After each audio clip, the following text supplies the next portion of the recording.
Well, it's Monday, February 9th, 2026. I'm going to call the Libertarian Party of Colorado State Board meeting to order. It is 7:30 p.m. We'll have roll call, please. Okay, Keith Lobby, Yes. Doug Jones, Here. Allison Spink. You'll have to unmute yourself, Allison, I believe. Oh, Allison is here. I'm here. Janet. Yep. Joe Johnson. Here. Sean Vadney. Betty Rose Ryan. Here. Mark Nilsson. Kirsten Lauren. So do we have a quorum? We have 10, so we need 6 for a 2, quorum. 3, 6. Yep. We have 7. Excellent. Minutes from January 12th. We have a motion to approve those minutes? So moved. Moved by Joe Johnson. Do I have a second? Second. Second by somebody? I didn't catch you. And any discussion, corrections, or additions? Hearing none. Is there any objections to approving the minutes? The minutes are approved. We need the agenda. I missed approval of agenda. Excuse me. Let's approve this agenda first.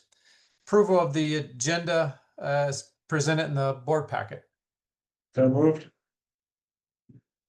I have a motion. Do I have a second? Second. Motion and a second. Any objections or additions or corrections? Betty Roche wanted to go with that 5-1 failed vote. Oh, we'll discuss it when we get there. Right? Is there a correction to the agenda? We were discussing the decision that the vote failed for the acceptance of the resignation because you do not count people that did not vote, and you had a quorum of 6 and it passed 5-1. But I think you're correct. It's on the agenda, so we discussed it anyway. So So that was the only issue. Okay, well, we'll get to that. And I see Kirsten chimed in, so she's with us. Any objections to the agenda? Or corrections? Hearing none, the agenda is approved. And I guess we did the approval of the board minutes. Treasurer's report. Allison, you have anything to say? Yeah, so January 26th, we ended the month with 4,000 of operating income. That is a $6,000 improvement from January of 2025. We have a total of 22,000 in the bank, 6,000 coming from the federal account, 16,000 in the state account. We have submitted all of the filings due so far. Q4 for 25 for FEC was submitted. We're good on filings for another few months now, so I can move into some more fun things. Although I do think I'm going to need to file some amendments from the past 1.5 to 2 years, and then there's some IRS work too. And then one cool fun thing is we've saved about 8,000 in annual expenses so far from IS Political, Clover, and Twitter. That's it from a more financial perspective. Anything else I think can come later on in the meeting. Okay, any questions for Allison? Hearing none, thanks, Allison. Next item, we'll go to unfinished business. But Sean Last did week- the link. Sorry, Keith. Sean just texted me, he's looking for the link. Same as always. It's the same one as always. look in lpcolorado.org/board-records. Oh, I'll send it to. Thank you, because I don't know where he sent it to. Sorry, Keith. Okay, that's fine. So at last meeting, we talked about possibly changing our postal mailbox location. And the deal was we could save maybe $224 per year. And I think we left it, well, maybe we have, I think Betty Rose is going to look and see how much material we had with pre-printed envelopes or letterheads with the current address on. I think right now we pay every 2 years, so we paid last March, and so we have that existing mailbox on West Ken Carroll Avenue until March of 27. And typically in the past, when we change mailboxes, nice to do that about a year in advance. That way, if there's any trailer mail that comes once a year from different entities will get it. So we sort of have to double up for 1 year and having 2 addresses. So anybody have any thoughts about if we want to do this or not? Open up for discussion. Ryan here. I did check Michelle and I did a search of the storeroom and the trailer. There are several boxes of material, but a lot of that material, some of it's from Reason, some of it's from National, some of it's from here. The envelopes that I found have no return address on them. The other material has old addresses on it. So we don't have to worry about the cost of changing all that. I will caution, though, that you're talking about increasing the cost of our mailbox for a year. So it would take you 2 years to see any savings. Anybody else have any thoughts? And basically, my thought is if we do something, we should do it within the next month. Otherwise, we wait 2 more years and then evaluate again, if we want to evaluate again. Yes, Allison. Allison has her hand up. Can someone unmute her? Yeah, would it be possible to make the board co-host so that we don't have to wait to get unmuted? It's just hard when you ask if we have any questions, like we can't actually ask anything. But I just wanted to chime in on the cost savings. I think we've saved enough. I mean, we've saved $8,000 already a year, that another $100 or $200 isn't, it doesn't concern me. And if we want to change the PO box, it's gonna have to happen someday. Kirsten had her hand up. Yeah, I was just curious, what was the benefit to moving the mailbox? Like, what are we trying to accomplish here? I'm not sure I remember those details. Yeah, they upped their price, but a different company bought them out, so they basically, they doubled their price. They upped it quite a bit. And so we just shopped around and realized, well, we could save $220 if we went somewhere else. Okay, That was That our makes sense. exercise we did. okay, cool. Yeah. Question. Someone have a question? Yes, I have a question. Are we talking about 200 something a year? Per year. Okay. I guess I'll ask for a motion on the floor. Anybody want to make a motion?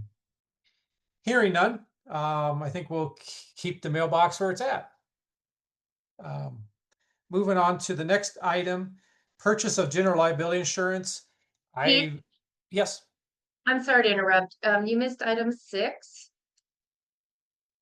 Oh, geez. Well, I even got a ruler here. I'm watching everything. Let's go back to item 6, State Convention Committee update. We're Sorry, thank asking you. everyone to unmute themselves. So if Doug's going through and asking unmute, you should be able to unmute yourself. It's just So when we like- mute ourselves again, then we go through the whole cycle again. Are we co-hosts now? He's gonna make it, yeah. Meanwhile, I have nothing to add, in addition to my board report. We did sell a couple more tickets, a silver ticket, gold ticket.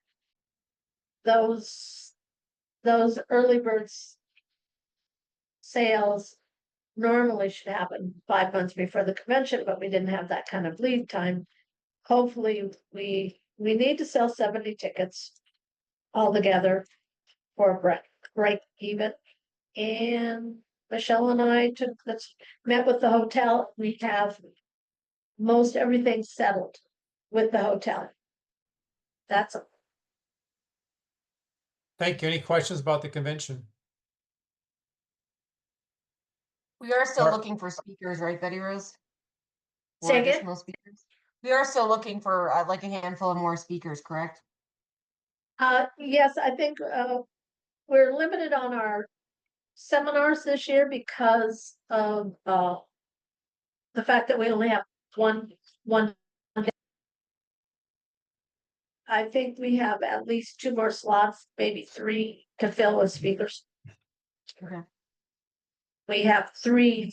We have our lunch speakers, our gala speaker, and we have at least 1 speaker in the morning, right before the call business. And then we have a coffee clutch, which I'm not sure who's gonna lead that. So how much time is available for the speakers? Like if we were to find someone that may be interested, is it 30 minutes, 15 minutes, an hour? To set it up so that there's 50 minutes from the time the room fills to the time that they exit, so that people have time to go back to the business or whatever. Okay. That usually is like 20 minutes for them to talk and 20 minutes for questions and answers and whatever. Thank you. Any other questions for Betty Rose? Thank you, Betty Rose. Sorry, I skipped over your item there. Moving back to unfinished business, the purchase of general liability insurance. I'm still waiting to get quotes from some companies. I think we're just such an oddball, just something that they have to do a little more investigation. But we do need to get that because we need to at least get event insurance for April convention. So I'm getting some quotes for annual as well as an event. So hopefully by next meeting, I'll have that, if not before. Unfinished business item number C is last meeting we talked about the breach of the X account. And I believe, Kirsten, you were going to reach out to the individual that had somehow gained control of our X account. Did you have any update on that? Yeah, as soon as we mute again, and I know I mute because my kids are in the background yelling, we can't unmute ourselves. So she's got her hand up. She can't talk. Hi, yes, I spoke with him and I think he was actually trying to join this meeting tonight. So I know he wants to, I don't understand exactly what happened, but like, and I'm sorry, I should have briefed myself on this prior to this call, but yeah, he wants to talk to you guys about what happened there and however I can put you guys into contact. Okay, I guess we'll wait and see if he shows up. I think our concern was, how is that possible, I guess, and we have other issues with other people could get on as well. So thank you for reaching out to him. Yeah, sorry, it didn't come prepared to this meeting properly. Sorry about that. Okay, item D. Robin, you were going to work on some improvements to the website navigation. Do you have any update on that? You and I did that mostly this week. We removed some inactive pages, links to inactive pages, and we tried to make the convention a little more prominent. So we're kind of doing that. You and I have done quite a bit in the last couple of weeks, but it's ongoing. And I think maybe last month the question was about trying to get board reports and meeting minutes, but you got those set up in links and. Yep. Yep, super. Okay, moving on to new business. I guess, was there anybody else have any questions about the links or the website? Okay, here none. I'll move on to new business. I think you're right on I pulled up our email voting. It's a majority of those that are participating. So that email vote actually did pass. And so it passed 5-1. So thank you for correcting me on that. Any questions on that? I would like to speak to the reason I didn't vote. I wanted to give Michael Vance an opportunity to rescind his resignation. He was by far one of our best legislative directors, and I hate to lose him. Agreed. I'll agree. And this is why I didn't vote. I apologize, committee, for not casting a vote, but that's my reason. I understand. Yeah, I sent him a nice email and thanked him and everything, and yeah, and he responded. So I think his mind was sort of made up. And that's a very, it's a time consuming position. So yeah, we do thank him for his service. So new business number B is the parliamentarian for the 2026 state convention. Obviously, I'm not a expert in Robert rules, or if I may never be. But Michael Seebeck name came up, that he's done this for other state conventions. He was a former member of the Libertarian Party of Colorado. He lives in Alabama now. And I did speak to him. He said that weekend was free of April 17th, 18th, so he would be willing to come. He doesn't charge anything. We just have to pay his airfare here and have a place for him to stay? We have a place for him to stay, just to let you know. Excellent. So airfare, I sort of Googled a little bit. It's probably, $300-400 for round trip airfare. Any thoughts, comments on Michael Seebeck as a parliamentarian? I'll make a motion to hire him as our parliamentarian for the convention. Okay, I have a motion to have a second. Second, Okay. So I do this backwards now. Is there any discussion on that? So we have nobody to come. Or even those local, you have to pay him $200 or more for the day. And he's the best. And he's very familiar since he wrote a lot of the bylaws. Got it. I'll amend that motion, or I propose an amendment to that motion to include expenditure up to $500 for airfare. Okay, so we have a amendment. Do we have a second to the amendment? Second. Okay. Any discussion on the amendment? We'll vote on the amendment. Anybody object to the amendment to the motion? Hearing none, the amendment passes. So we have a motion and a second to bring Mike Seebeck to our state convention to be our parliamentarian. Any discussion? Any objections? Hearing no objections, the motion passes. I will reach out to him and have him get his airfare lined up, and then we'll reimburse him for the airfare. Next item, C, Antidote versus Stripe as our payment processor for donations. In your board packet, I had done a little board report on cost is, and Allison can chime in after I'm done here, but cost isn't too much different per transaction. They give a range, which is sort of odd. The advantage of the Stripe, the big advantage really of Stripe is that it automatically goes into our Civi CRM. Antidote does not. I believe the last board, the reason they got IS Politico was so IS Politico would help Antidote information get into Civi CRM, but IS Politico was $360 a month, which is $4,200 a year. And we just don't have that kind of donations to justify that. So that's sort of where the information I have.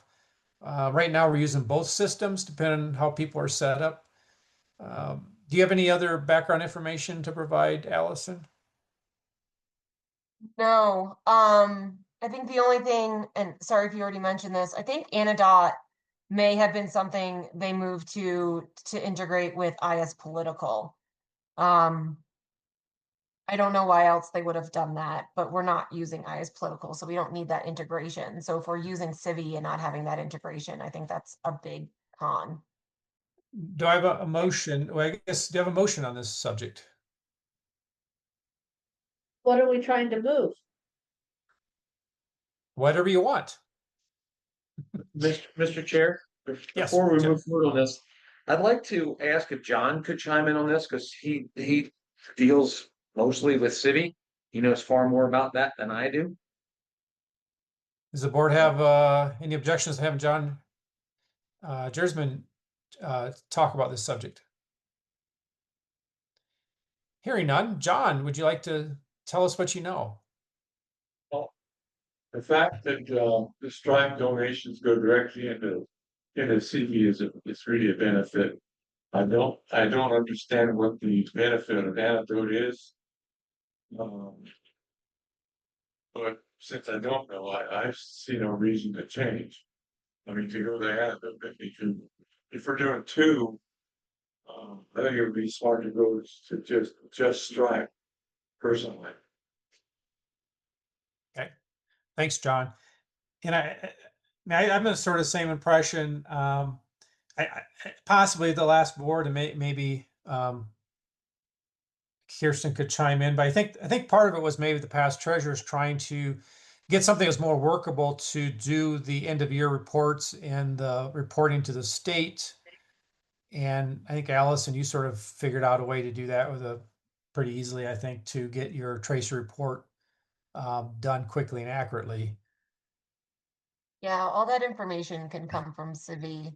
I really think it was just the integration. Yeah. Okay. So do I understand this right? We're using Canada, we would like to use Stripe, or we're using both of them and we would like to go to only one? We're using both of them right now for donations. We did set the convention up with Stripe. I have an additional question also. Is Antidote does not automatically link to Civi. Is it definitely that is the case and that cannot be changed? Or is it something that could possibly be changed? So that it could talk to Civi? I'm sure there's some way to build some sort of integration into Civi. I'm fairly certain Stripe doesn't come with native Civi integration because Civi is, my understanding, is a homegrown LP's CRM system. I personally wouldn't want to spend the money to rebuild that. It's not going to be free to build that sort of integration. There's not that many recurring donations coming in Anadot where I would want to move to that over Stripe. I think it would be a lot more work, and I don't really see much benefit in doing that. That was going to be my next question is how's the treasurer feel on this? So you think Stripe is a better way to go? I don't like Anadot, and it may just be my user permission, but I can't even export the donations into Excel. I have to copy and paste from the browser and then format, and it's honestly just a silly annoyance. But that really may just be my permissions. But that's just nonsense that someone can't export a report regardless of permissions. I don't. Anadot doesn't give me anything Stripe doesn't. Is this a necessary motion? Can we just have the treasurer use whatever tools are best? It's more about what payment platform is linked up on our website, Betty Rose. So I believe they changed it to Anadot, so all the new stuff was coming in through Anadot. So what we need to do is update it so that the donations are coming in through Stripe instead of Anadot. So revert back to how it was. Okay, so then I move that we move to Stripe. A second. A motion and a second. Any further discussion on this topic? Hearing none, is there any objections to the motion? Hearing no objections, the motion passes. And we'll have to do some work on our website to get this moved over. So next item is a resolution nullifying the Liberty Pledge. And I put this on here. I think it's a good timing with us getting some candidates on board and election season going on. I think we need to pretty much make a decision of how the 2026 election will come about or how it play out. Because in 24, we had the Liberty Pledge and we had some candidates drop out and there was close races, there's not close races, a lot of things going on. So I drafted up this resolution. It was in the board packet to make a clear statement that we're not going to be doing the Liberty Pledge in 2026. Is there a motion to accept the resolution? I motion to accept the resolution. Is there a second? I second. Doug, Any discussion? Kirsten has her hand up. You should be Hi, able to okay, unmute so yourself.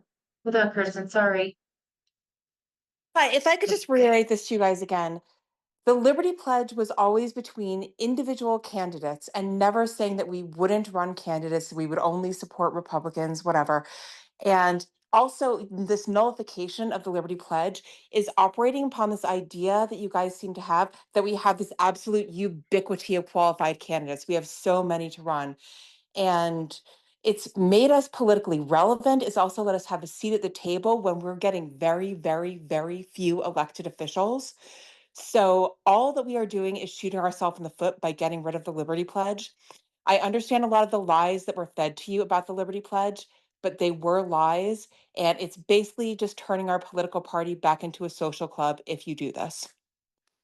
I'd like to chime in on that because I was on the board here too during the Liberty Pledge, and I also was a candidate. And I was recommended to get concessions from the Republican running in the same race. So while you may say it's on the individual basis and they get to choose or not, there was most certainly pressure coming from the board for candidates to drop out and take concessions. There's also an increasing trend in people not aligning with the Republican or Democratic Party and becoming another pocket, whatever you want to call it, of the Republican Party doesn't set us up for anyone to take us seriously when they're trying to leave the uniparty. Additionally, Republicans don't support freedom. So we can say that they're lies, but I know what I experienced firsthand. Mr. Chairman. Go ahead, Joe. Yeah, as campaigns director, I think it's requisite that I speak on this. If Colorado was a purple state, then the Democrats might have actually sued us. There's a word for this, and it's called collusion. And we cannot be putting this political party at risk of spending all of our money defending ourselves in court by being accused of collusion. What an individual candidate chooses to do, whether he chooses to stay in the race or drop out, that is up to that candidate.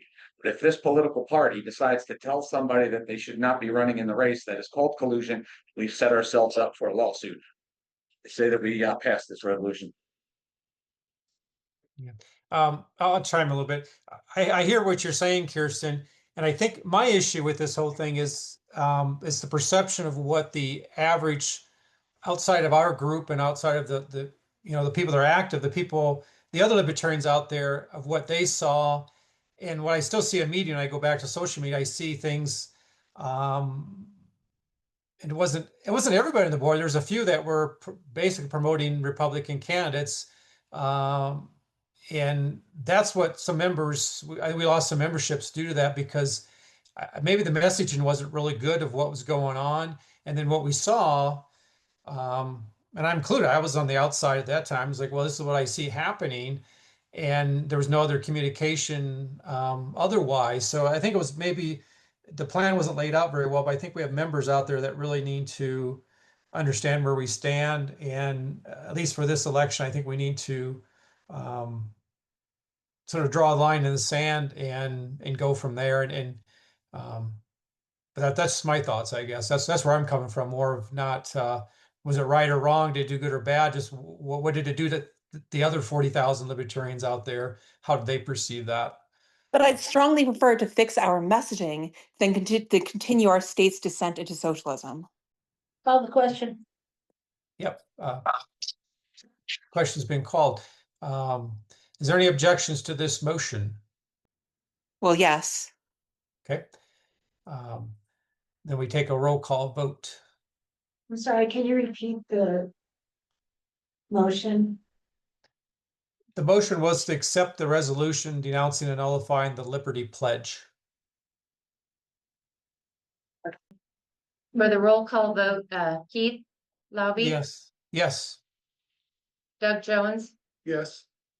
Allison Spink, Yes. myself, yes. Janet Turner, Yes. Joe Johnson, Yes. Sean Vadney. You might have to unmute. Yes. Okay. Betty Rose Ryan, Yes. Mark Nelson is not online. And then Kirsten Lauren. Obviously, no. Okay, So it looks like the motion passes 8-1. right. New business item E. That's a question by Allison. Since we do not currently have a bylaws committee, what should we do with proposed amendments? I assume amendments to the bylaws. My suggestion is to, as per our bylaws, after the April convention, this board has, I believe, 60 days or 180, certain number of days to put together a bylaws committee. And so that's when bylaw changes would start. So I suggest that if you have any amendments to the bylaws, you get them ready, and then when the bylaws committee is formed, submit them to the bylaws committee. So we have to have membership vote on bylaws amendment at convention? Only in even odd years. It's every odd year. So it'll be in 27. So any bylaw amendments happen in 2027, not this year. Correct, yeah. And so actually it's 100 and yeah, we have 120 days after the April convention to put the bylaws committee together, and then they have the rest of the year to draft up bylaws and give them to the board next spring for the 27 convention. Okay. Thank you. Yeah, that's a good question because that comes up. Anybody have any comments on that? Okay. Number F, creation of a new Shopify account. Allison. So I don't know if we necessarily need a new one. I know when I was on the board last time, they had issues, or we had issues even getting access to the account, and having bank information updated and some other stuff. I did see after putting that on the list that there is a LPCO merch link on our website, but when you follow the link, it's a bunch of chainsaw sweatshirts for sale. So I don't know if we can get into that Shopify account. Who would have that information? Perhaps we can reach out to the prior board and they can give us the login, or we can start from scratch. Potentially also, I'm starting on my own personal time and business stuff, looking into Web3 e-commerce platforms, which are on the DeFi network, like blockchain. So potentially even using something that's not Shopify, that's more freedom oriented. And I don't necessarily want anything passed today. I don't have anything to propose, but just gather interest on if we want to do anything and kind of start some sort of path or trying to reach out and get information. Allison, can you clarify for me, where do we use where do you get Shopify now? Where do we find that? It's if you go to the LP Colorado site, if you scroll all the way on the bottom, there's Yeah. all the way down in the black section, merchandise LPCO. And this is Bonfire. I thought. yeah, okay. So they gave up on Shopify, I think, and now use Bonfire.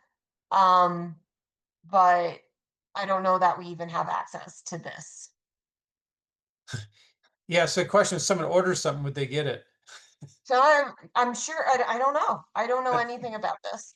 And I don't think any information was translated to us. And while I ramble, I would like to be able to have some merchandise at the convention for sale. So we'd need to order it eventually. Well, a lot of things with the website, you have to test it. And I guess maybe would someone be willing to order something and see if it actually goes through?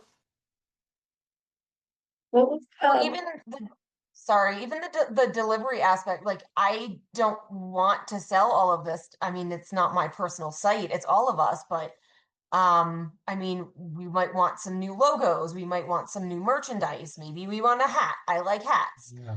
I'd like to take the chainsaw stuff out of here. So if we don't have access, like we can't even offer anything different. Yeah, I don't see anything about the Chainsaw Caucus, but It's not. It's just the shirts are chainsaws. It says they're slash the state. Oh, the slash the state, yeah. Okay. Yeah, so it looks like Bonfire. Okay.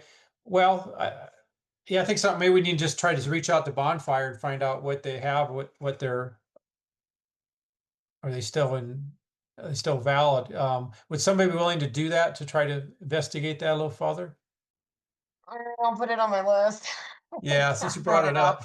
Do it. It says Robin, I can do it. Robin and I can tag team. We can work together. Okay.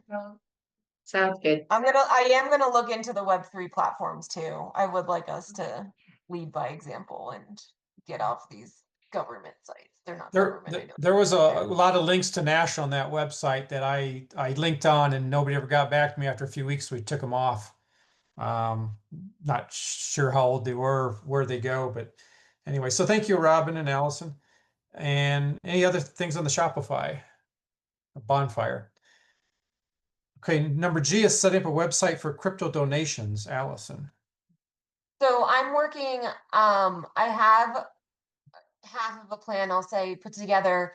But I'd like to know who's going to help get the website configured for the donations. I can't do it. I don't know. I know Robin knows WordPress, but I don't know that she's gonna know how to set up No. a crypto payment processor. So I just don't know who to go to and who to work with. Is it going to be Molman? I assume he's going to charge us maybe for doing that. But would just like to know who to contact so I can start working on a game plan with them. Yeah, it's going to be I forget, Andy Burns. He's probably the one that's going to have to help us with getting Anodot off the website as well. His agreement is it's $180 minimum fee, and then he does so much an hour or something. So we might need to have him turn loose on that to do with Anodot, definitely, and then at the same time, then he can set up the crypto donations in there. He's the one that did most of the websites or websites for most states. He set up our state, whatever, 10 years ago. So we probably need a motion I would like for. Yep, I go would- ahead. to move that, Allison contact Andy Burns about both of these, the crypto and the antidote, and move that, you said $180 to start, Yeah, up to $800. Do you think that's enough, Allison? I think that's plenty. Okay, Yeah, this is Robin. My suggestion would be if there's any other issues with the website that you see, we might want to have those in our back pocket in case this takes him less than an hour. Yeah, and in terms of the crypto stuff, I do hope to have like a very clear plan and layout of what he needs to do, not just, hey, go help me. Okay. But a step by step. I don't know how to do the steps. I don't know what they mean, but AI can tell me what he needs to do. I could email Burns and then copy you, Allison, ask him. I assume he set this up for other states, and that might There is- be a state that we can go look at would be a good start, so we know sort of what we want. there's a motion on the floor. Need a second. Second. Okay, yeah, I'm sorry. So Betty Rose made a motion to have Allison work with Andy Burns to set up the crypto and the Anodot, to get the Anodot go to Stripe, and a lot of $800 to do that. Is there a second? Second. Okay, motion and a second. Any further discussion? There's one addition from the conversation, is that, and any other website issues we need him to address. I would like to make that amendment. Okay, Okay, thank you. Second, so amendment and a second. Any objections to the amendment? Okay, the amendment passes. So any objections to the motion in the amendment? Hearing none, the motion passes. Item H, request $500 to spend on a campaign finance lawyer consultant. Allison. Yep. So I mean, that's basically it. I'd like to just have an hour or two of a legal consultation to ensure organizational compliance with campaign finance regulation. I move that we honor the request of $500 to spend on a lawyer consultant. Second. We have a motion and a second. Any discussion? Allison, can you speak to that? What would be happening here?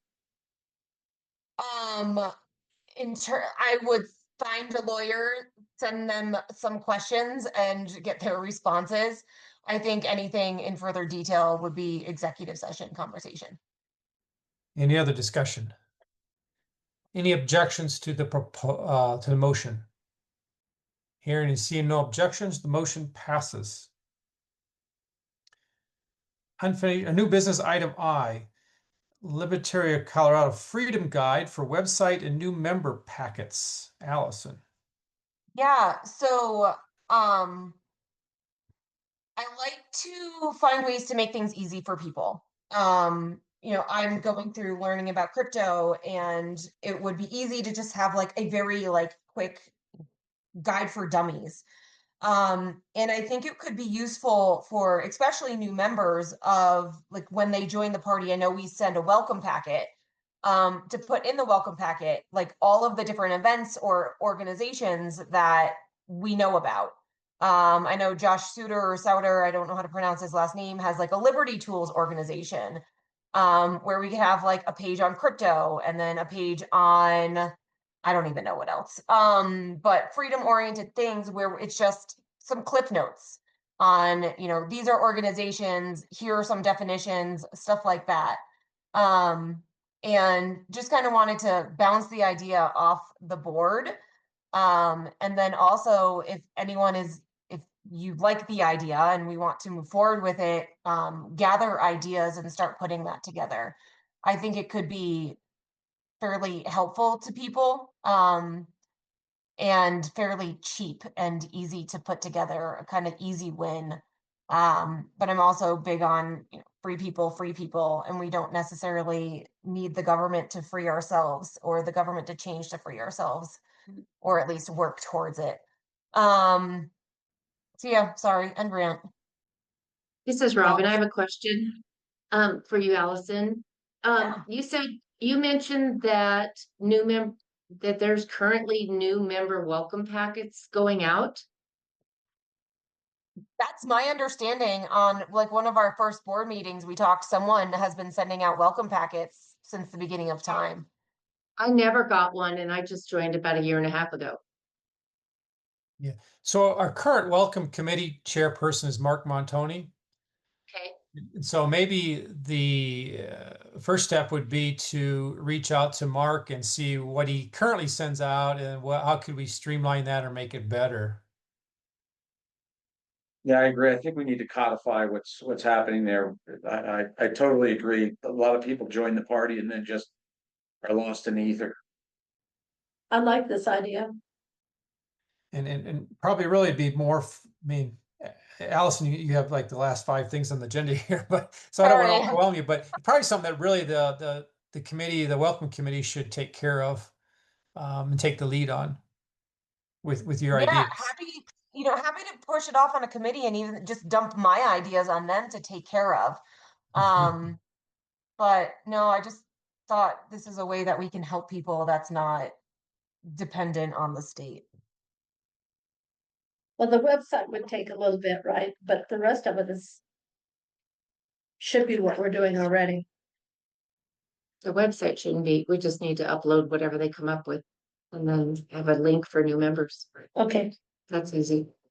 I'll help with Just that. throwing one idea out there too, like if we can get a merch shop set up and we can get like little trinkets for cheap, maybe with the welcome packet.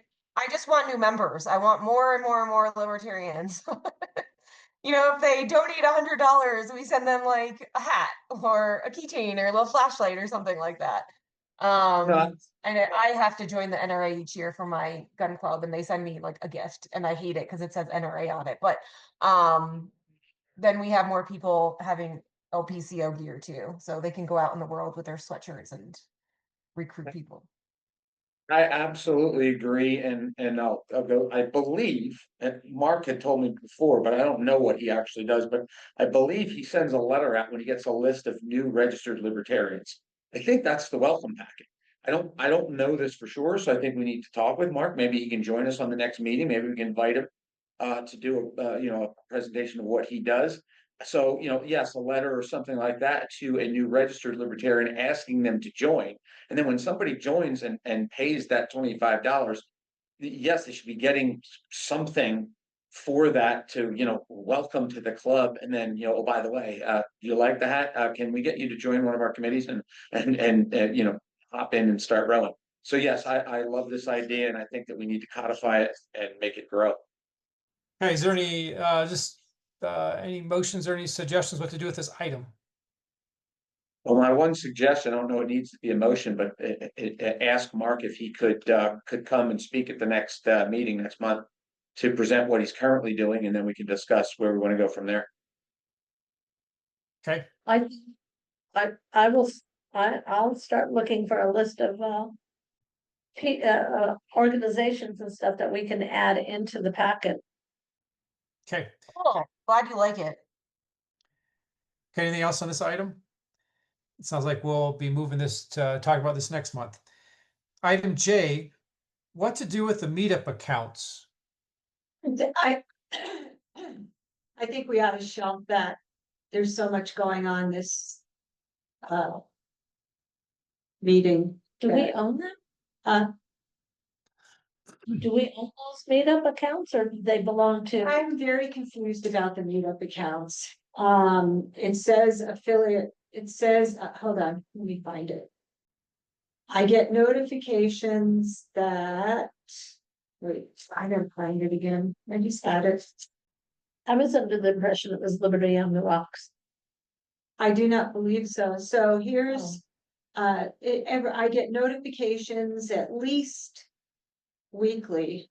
New members joined Colorado Libertarians.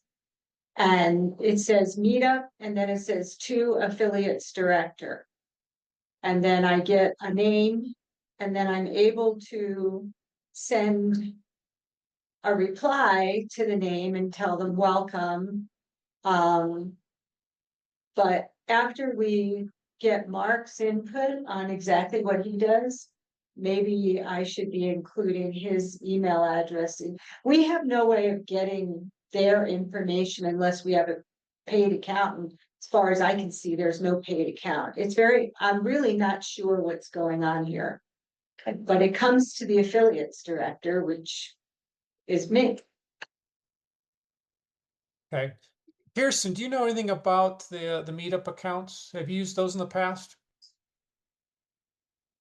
The meetup accounts? Correct, yeah. No, I don't, but I could reach out to former board members and ask. That'd be great. I think we have several, because there's a lot of different accounting affiliates that came and went over the years. So I think we have a lot of accounts sitting out there, but I'm not sure. I think Janet's really just frustrated because she can't do anything with them. The other person Janet would reach out to is Jeff Orrock. Have you talked to him? If you have not, he may have some background information on that as well. Okay, anything else on the meetup? We'll just move that to talk about that in a future meeting. Is that what we want to do? Yeah, and I have an action item that Kristen will reach out to former board members. Okay. Yeah, I guess the past, whoever's last couple affiliate chairs, or whoever used those, I assume was affiliates, but okay. Yeah, Mark Nielsen was the past affiliates chair. Mm-hmm. He's not here tonight. Okay, moving on to new business item K. This is a motion to segregate convention funds until after the final bill for the event is paid. Betty Rose.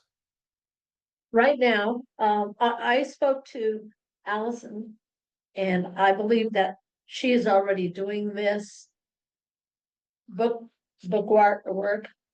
I just don't want the convention money spent on other items until the convention expenses are paid. But I think we could drop this right now because Allison is already keeping track. Unless Allison has something to add to that. And the follow-up motion, the next one, I would like the board to consider this. We don't have to pass it this time, but I would like the board to consider making this a kind of a permanent thing that, so that we have funds to start searching for a new convention site as soon as the bills are paid from the previous convention. The reason for this is because when I was fundraising chair years ago, I had a pile of money that allowed me to send out 2 fundraising letters that could have lost money, and we still wouldn't have dipped into funds. And I'm a great proponent of keeping a pile of money for certain activities that have to happen on a regular basis. I just want the board to think about it. I don't think that we need to move that today. And I'd like Allison's input as to how this second one would play out. You're talking about, just to make sure I understand, looking for the convention site for the 2027 convention? What I'm talking about is once this convention is over, the 2026 is over, there will be hopefully money left over from ticket sales and stuff. Maybe not this year, but in future years. And I would like to see that money as seed money for the next year's convention. Not the fundraising, mind you. Nothing, if all the fundraising goes into general, but ticket sales, booth, table sales, that sort of thing. Would like to see that as seed money. We don't have to pass that today. I just want people to think about it. I think just now in the financials, I mean, I'm keeping things in separate accounts, but the cash is all commingled. I think if we wanted to do that, we can definitely do it. We would just put it into like a reserved cash account to make sure it was there. But we don't really have, at least at this point in time, we don't really have that many expenses that I'm super concerned about not having those funds available for the next convention. That was my only concern, is that at some point we say, and it would just, money is fungible, so it would just be an item, a line item, as opposed to a separate bank account, even if we did this. Any other discussion on that topic? We're ready to move on. We're on item M, is a motion to start monthly newsletters, Johnson and Jones.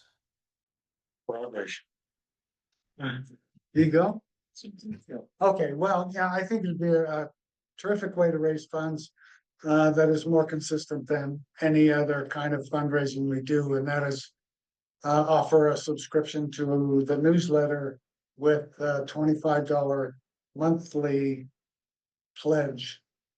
And the cost of the newsletter is not very much. To produce it and mail it is $2.33 a piece.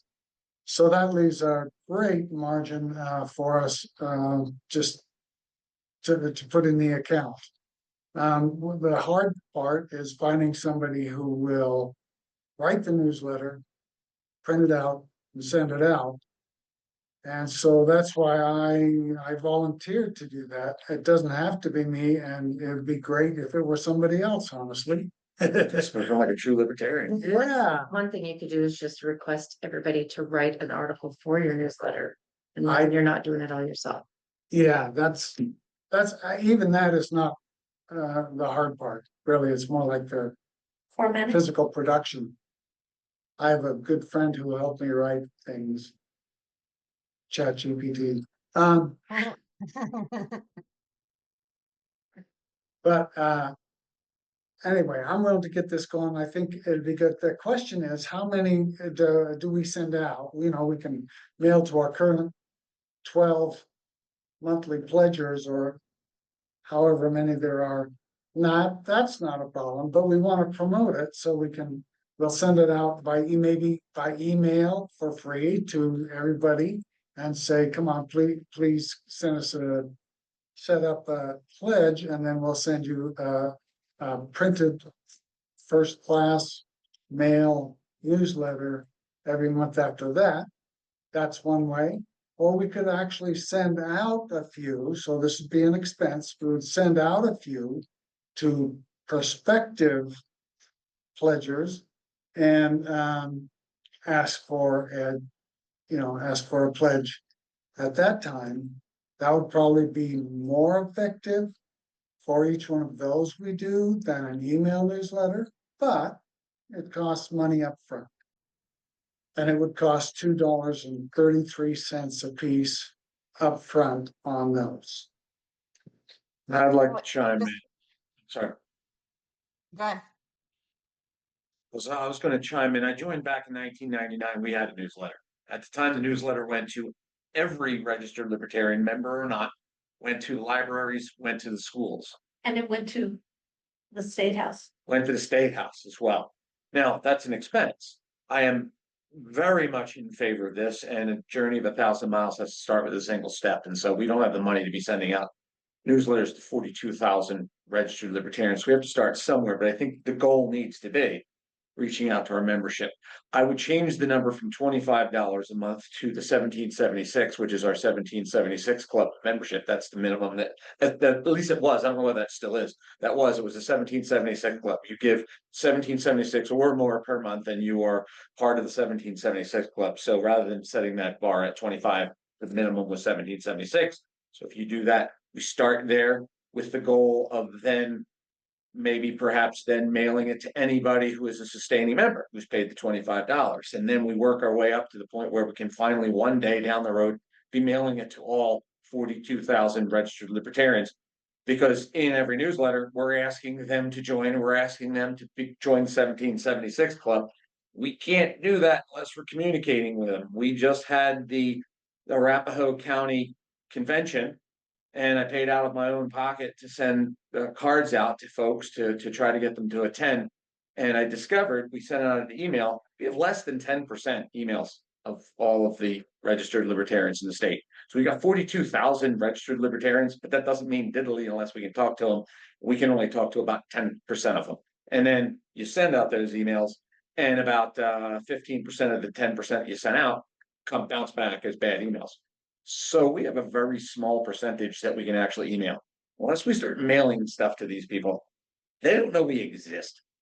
So again, that's all down the road. I completely agree with Doug with this is the starting point. This is where we go. But I just want to make sure that we don't make this the cap, that this is the ultimate goal. I want to reach out to all of our members eventually. Can't afford to do it now. We start here. I I agree. love the idea. Sorry, go ahead, Betty Rose. Oh, I was gonna say, another advantage to having the newsletter, it won't work this year, but maybe next year, is that when you advertise something like the convention, you need to reach out, and touch people at least 7 times. And the newsletter was one of those. So for 9 months, they heard about the convention that was coming up. And the previous 2 months, they heard about the convention that just happened. So there's that kind of advantage. That's how I always got my tickets. I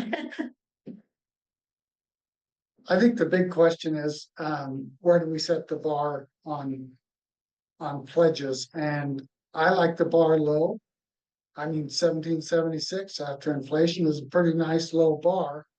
But on the other hand, we can't, because of our bylaws, we can't say you're sustaining member. We can say you're a sustaining member because you haven't made that one contribution That of needs to change. $25. That has got I to would change. love to see that change in the bylaws as soon as possible, but as soon as possible might be Is a year and a April 2027. So there's an issue there that we need to surmount. It should be $25 in a calendar year, not $25 in a lump sum. I agree. May I address the board? John wants to speak. Any objections? Hearing none. John, speak. An awful lot of our members have marked on their communications things, do not email. And I'm sure some of them must have changed their minds about that. But I don't know if it's really easy for them to turn that around. Once they've said, unsubscribe me, it's like forever. So I suggest that we we use all of our social media things to say, hey, we just sent out an email. If you didn't get it and it's not in the spam folder, let us know and we'll set you up to get emails again. If I can chime in on that, that is the case. Like, to be compliant with CAN spam legislation, if somebody unsubscribes from our emails, we legally cannot email them again. But there is a way that they have to, like, I think, double opt in, resubscribe. So we could have social posts asking them to do so. Exactly. All the more reason to have a newsletter. Can't communicate with them any other way. So what is the motion that you guys would like to see?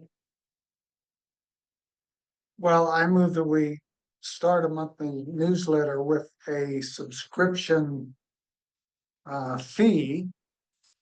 And that newsletter is mailed out first class mail. But I don't know the right number.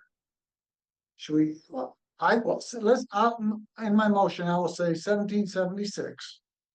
Can And I offer a then friendly amendment? there won't be sustaining members.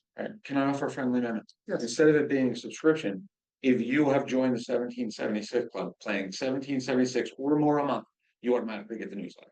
Yes. Okay. So that way it's not a separate thing. We got a subscription over here, we got a donation over here. If you're making that donation, you get the newsletter. Absolutely. second, We have a motion and a second. Any discussion? I'm still just a little confused, I think, on who this is. Again, I started talking, I stopped though. I love the idea. I just get concerned with the cost of the $2.30 each newsletter. So, I mean, if we took that, I know we're not sending it to all libertarians, but if we did, that's $96,000. So I don't know. It seems like a lot per letter. So are we certain it's the 230? And then do we have a ballpark estimate of how many we're going to send it to? I know keep saying the 1776, but do we even have metrics on that? Or are we going to not even set a limit and make like a separate thing where you have to join the club to get the newsletter? That would be a question for our treasurer. I'm thinking, how many people do we have that are paying a monthly dues or not dues, donations? of over, Yeah. over 17. Over 1770, yeah, over 1776 per month. I can get that. I mean, per month. It's not necessarily per month though, it's per year. I'm doing it per So- month of $25. So mine. You are, so it's okay, so we're limiting it to $25 per month.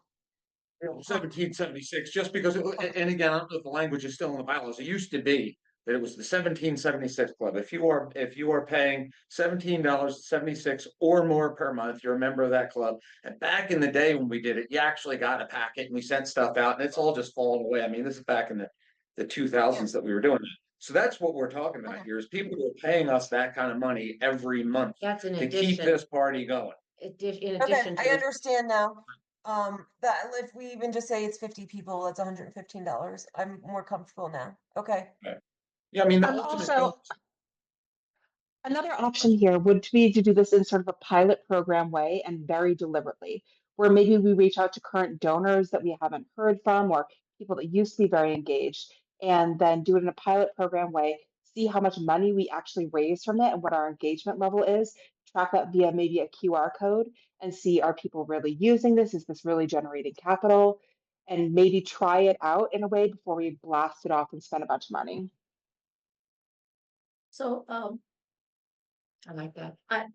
so we should limit the pilot program to 50 of our old donors that are not donating right now? Is that your Or- suggestion? Or maybe we could do some level of like phone banking for people we haven't heard from in a while, see if they'd be interested. I'm just saying that we do this in a more deliberate way.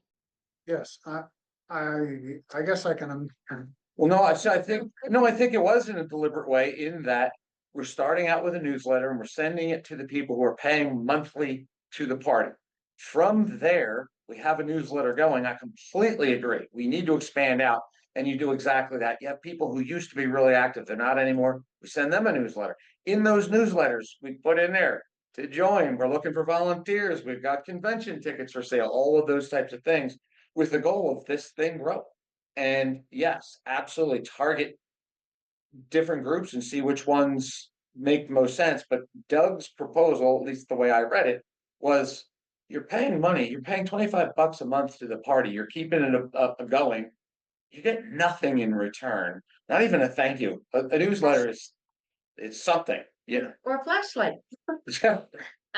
Okay, so I propose we email the newsletter out first, and we No, don't email. no, I'm saying, I still, the motion on the table Yeah. right now is that the people that are paying the money are gonna get a newsletter. That's what I'm voting on, and I say yes. Yes, okay, And then you can make a second motion that says we're Say that going for second to, motion. all right. All right. So it's been a long discussion. Do we have a motion on the floor right now? we do. Do you want to repeat that motion? That we send, The motion is Oh, to start a shoot. newsletter with a subscription fee mailed, first class mail. Stating information about the 1776 club. That's what I have. Actually, I had amended it and I believe that you accepted the amendment. Anybody who's currently a member of the 1776 Okay. club, instead of making it a separate subscription, then we got all these different tiers, much like we have the problem with our sustaining member. You can pay $25 over the course of the year, but it doesn't get you sustaining. Same thing here. I think it's anybody who is paying 1776 or more per month gets the newsletter. Okay. And we had a lot of discussion on this. Any more discussion on this motion? Just to clarify on the motion, because I think we've gone back and forth, are we starting with email to these club members or are we starting with snail mail? This is snail mail. We're gonna make that email motion next. So, Okay. so what's a dollar amount tied to this motion? That you're donating at least $17.76 per month. and What's it gonna cost us? the cost is $2.33 per recipient. How many you So- sending out? That's the question. We don't know how many. Allison, correct me if I'm wrong, you said less than 50 people are donating at that level every month. I mean, if I just ballpark 50, I don't know the exact count off the top of my head, then that's $115 a month. It's $1,200 a year. If we do it monthly. I think 50 is a good number. Like Kirsten's idea, just start slow and get our ducks lined up and see how response is, and then we can keep tweaking what we're doing. And also have like a very clear ROI tied to it, whether it's through a unique URL or a QR code, where we can actually say this money is directly attributed to the newsletter, and then we can actually see if it's working. I think that we're still talking at cross purposes. I think yes Mine and is- no. Where I hesitate is and we've had so much discussion here, but when we talk about not having emails, we have the emails of the people that are in the 1776 club where we can email them a newsletter. So if we're going to spend money, I struggle on sending it to people we can email instead of sending it to people we can't email. And for you, And then if we did, I feel like we could talk for an hour on this. If we snail mailed to the people we can't email and put a QR code on it, then we can, like Kirsten mentioned, then we can see how many people we're pulling back in. what did I, No, sorry. I was Two done. Go ahead. questions. Okay, two questions. How many emails do you get a day? I'm very good with my email, but I get about I'll say 100. It's my personal email or my work email or both. How many hit your inbox? A day, let's say 30. I get over 100.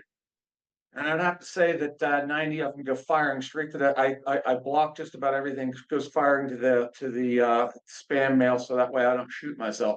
So a lot of stuff Yep. never even gets to me. So it simply never gets to me. Whereas something comes in the mail, I pick it up and I read it. So the main thing is we need to figure out over time how to communicate with our membership. as I mentioned, attempting to get people to come to the Arapahoe County Convention, we had less than 10% emails, and of those, a good chunk of them bounce back and they're bad. So I'm going to make a motion as soon as this one either passes or fails to deal with the email side of things. But the second question is what's this QR code doing? So we're sending an email or sending a paper newsletter to somebody who is what I call the creme de la creme of the membership there, keeping the lights on and doing all the stuff by paying monthly, not just once a year. We're sending them a newsletter. There's going to be a QR code in there. What's that going to do? So we It can track tracks- traffic to the QR code directly, and we know they came right from the newsletter. That's the only place they could have come from. And then we can track their journey, like I believe through WordPress or hopefully through Civi. I'm not entirely sure, but it sees if this is actually generating revenue and interest. Oh, no. I understand what a QR code does. I'm just trying to figure out how, like, I'm getting a newsletter, I read it, and that was great, and I either keep it or I throw it in the trash. What's the QR code doing? You put it Scan on. this QR code to donate to the party. You put it on the newsletter. But they're already donating.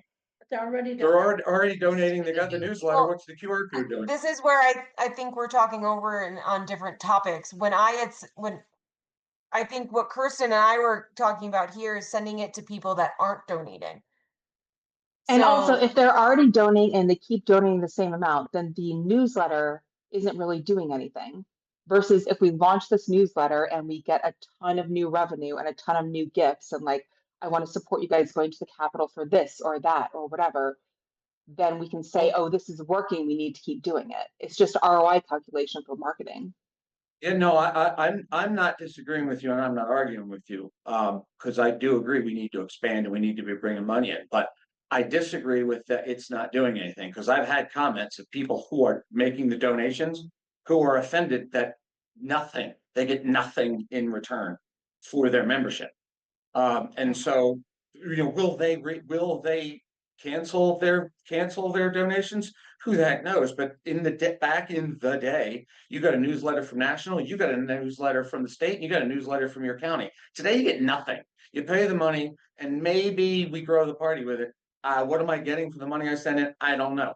So the main impetus, at least, I don't want to put words in Doug's mouth, but I remember him saying that membership should have privileges. You should get something for the things that you're doing. Now, I absolutely agree with the idea of the QR code, and we send it out to people who aren't currently donating. We ask them to donate, scan here, make that, and join the 1776 Club. Completely agree with that. But it's separate use for the newsletter. Again, as I had said, journey of 1,000 miles starts with one step. So the first step is to get 50 out the door and make sure that we can actually produce the things and mail the things. I want to see the day coming where we have bulk mail and we're sending them to 42,000 registered, 200,000 registered libertarians in the state, but we're not there. So this is where we start. So I like the QR code idea if we're sending it to people who aren't currently monthly pledgers, but I think monthly pledgers should be getting something. Okay, From the good discussion, guys. Here we gotta wrap up our meeting. We're getting close to 9 o'clock. We do have a motion on the floor in a second. I think obviously this may take more discussion, but we do have that motion. And if you're going to keep your motion, any more discussion? We're going to take a vote on the motion. Okay. Do you want to repeat your motion one more time since it's been 10 minutes? The motion is to start a monthly newsletter with a subscription fee. No, Subscription fee that goes to anybody who's a monthly pledger. Yeah, sorry, no subscription fee on a printed first-class mail newsletter that goes to everyone who donates on a monthly basis more than $17.76. Right, the rest of it is another motion. at least 1776. Right. Put 1776 or more. Yes. Okay. Is any objection to this motion? I object. Okay. The objection. So let's take a roll call. And I object as well, just because it needs more discussion and Yeah. clarification. Okay. So we have That's objection. kind of where I'm at too. Sorry, right now. Excellent. Legal table until next So month. can we take a roll call vote? Yep, okay. Keith Lobby, No. Doug Jones, Yes, Allison Spink. Myself, yes, Janet Turner, No, Joe Johnson, Yes. Sean Vadney, Yes. Betty Rose, yes, and Kirsten. No, pending further discussion. So Looks like it- that's, Passes 5-4. yep, 1, 2, 3, 4, 5, 6.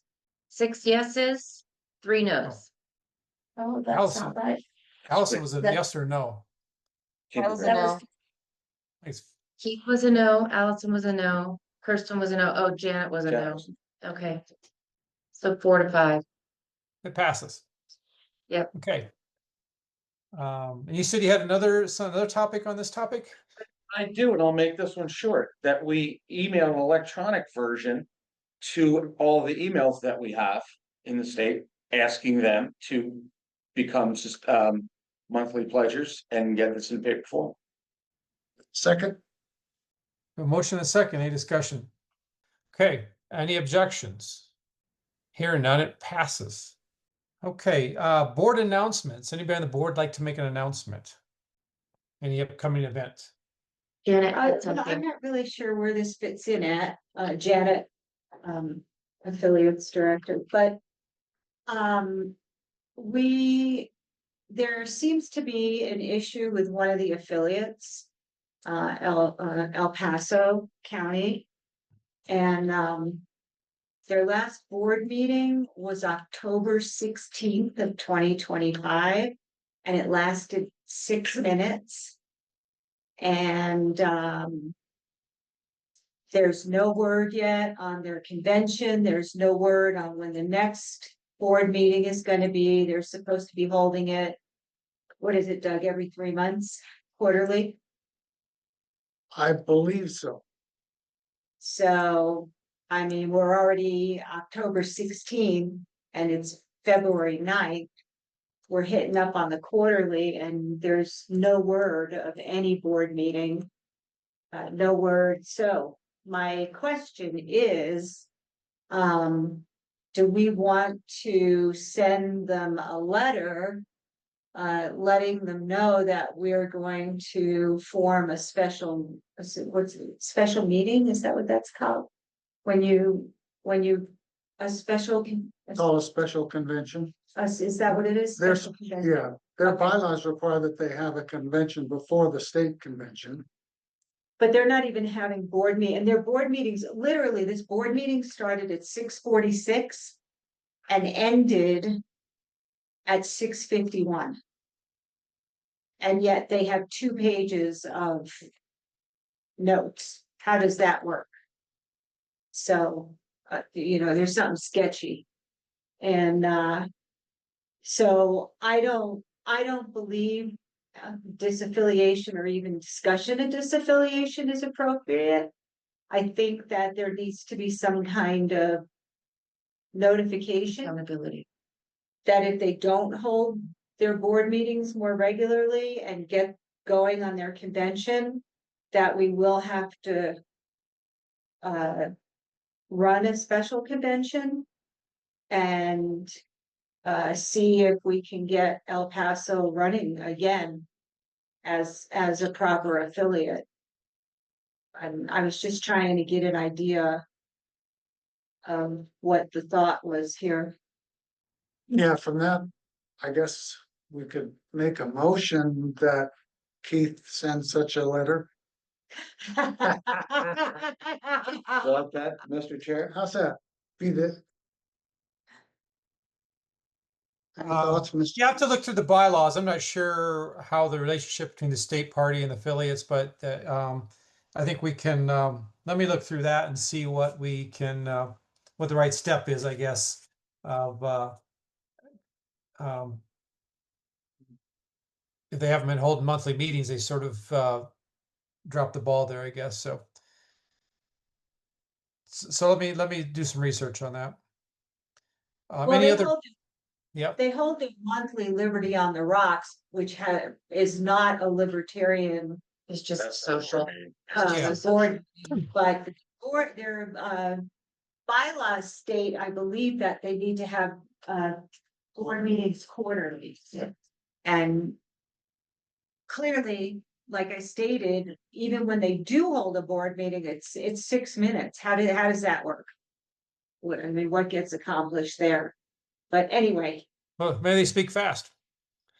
Maybe that was a typo. Maybe it's 60 minutes. Okay. Any other announcements from the board? Do we have any members that online that would like to make an announcement? Karen Ann would like to make an announcement. Okay. Okay, let me lower my hand. Here Thank you go. Karen Ann, you're on. thank you, Mr. Chair. I just, as I had let some members wanted everyone to know, March 2nd, Douglas County is having its social meeting and we're getting back to having speakers. Mr. Nick Sarwark come and address Douglas County, but people from outside of Douglas are certainly welcome. We've got a generous meeting. His topic is going to be, I'm going to get the wording, probably the title wrong, but it's basically that there's an opportunity for brands in immigrant solidarity, and that will be our topic. And we invite everyone to come. It's not a business gathering. Where's Okay. it at? If you go to LPDC for Libertarian Party of Douglas County, is in there, but it's a Wild Blue Yonder in downtown Castle Rock. There's a little carriage behind the restaurant that they have reserved for us. People been to our larger meetings will be familiar with that, but we're very grateful Nick agreed to do this. Oh, thank you, Karen. I want to repeat that your volume, at least on my computer, is going in and out, but the Douglas County is having an event on March 2nd. That's a Monday night. They're going to have Nick Sarwark, the former chair of the Libertarian Party, National Party, is going to speak about immigration. It's at 7 p.m. on March 2nd at the Wild Blue Yonder. It's in the carriage house behind the restaurant in Castle Rock. The Wild Blue Yonder. And so the Douglas affiliate is inviting other members to attend if they like to, that live nearby or in the metro area that can attend. That help? Yeah, thank you. Sorry that my connection's bad. Yeah. Okay. Any other announcements by members? Any next one? Any comments from members? Karen Ann has her hand up. And sorry, I hope my mic's not Chair Lobby. I would recommend on the bylaws issue, perhaps you can, Mr. Seebeck, since he's going to be assisting with convention, member of El Paso, so he might be of some assistance to you. Yes, great idea. Thank you. All right, hearing no others, I adjourn the meeting at 9:00 p.m.